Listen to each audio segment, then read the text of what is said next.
Because Kumail, you played Hard to Get for a year and a half. Like we had to ask you to come up on stage. No, I didn't play Hard to Get. I came because my wife started off producing the show, and it was her idea. It was her idea. Said, Dan Harmon, you should do a podcast. Yeah, it's not the light bulb. I mean, everyone had a podcast already. I was the last person to not have one. She was like, "Come on, I feel bad for you." She did. Yeah, where is this going?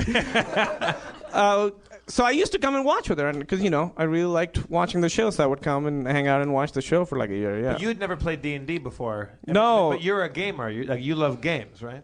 Yeah, I grew up in Pakistan. We didn't really have D&D. Wasn't really a thing. Well, nobody I knew. Too close to home.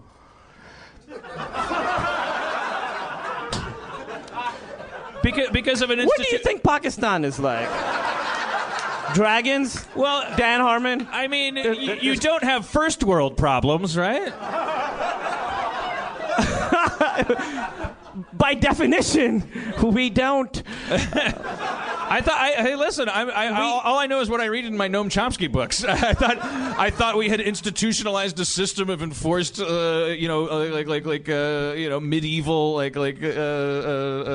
theocracy over there, like playing one against the other, and kind of keeping everyone east of a certain line. Listen, now that you say it, I guess Pakistan is closer to D&D land than Minnesota is. Yes. Less if there's mittens. a spectrum. More caves. We have. I'm not saying there's ogres You're there. on the line. Caves is right on the line. I feel like I really want to argue with you guys, but I can't really find an argument right now.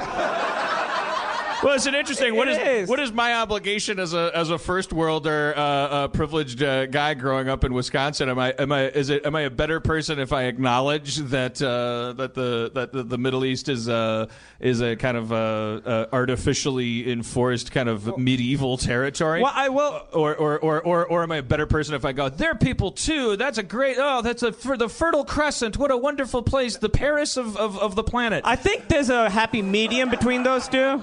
The happy medium being that it's not medieval, and also it's not the Paris of the planet. I think the happy medium would be,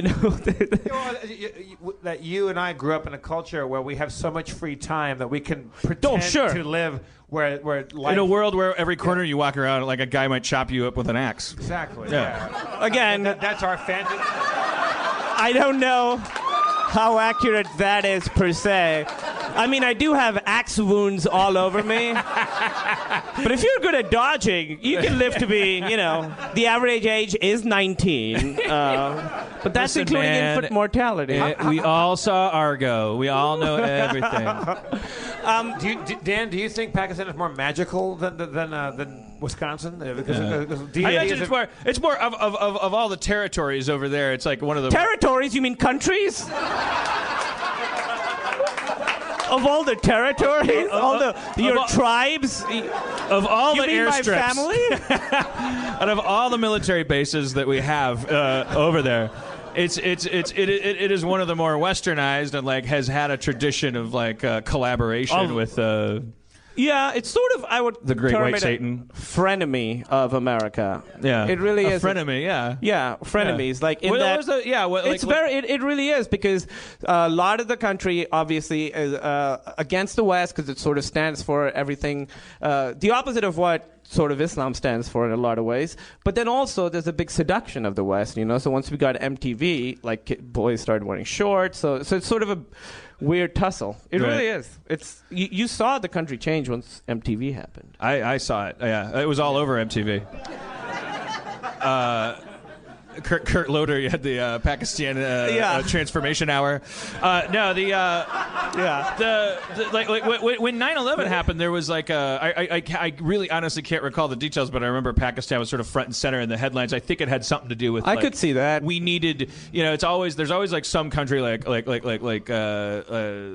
Libya or something happens and America wants to maneuver something, and then there's some character that no one's thought about about for 10 years. No one's used the word. And I remember when 9/11 happened, it was like Pakistan, Pakistan, Pakistan. Not for anything relating to anything other than like airspace or like something. So it's sort of like when I watched I Know What You Did Last Summer, it kind of pissed me off that the murder was some fisherman that they wronged a year ago that you never saw. So to you, Pakistan is that fisherman. Yeah. So I haven't heard. You were like, that about this fucking guy. country? Why?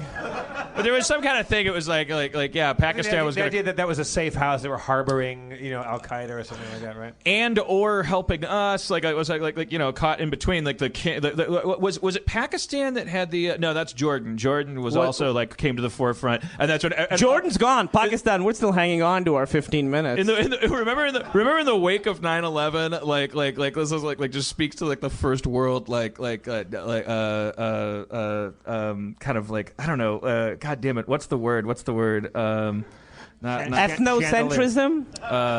Decadence. Yeah, that'll do.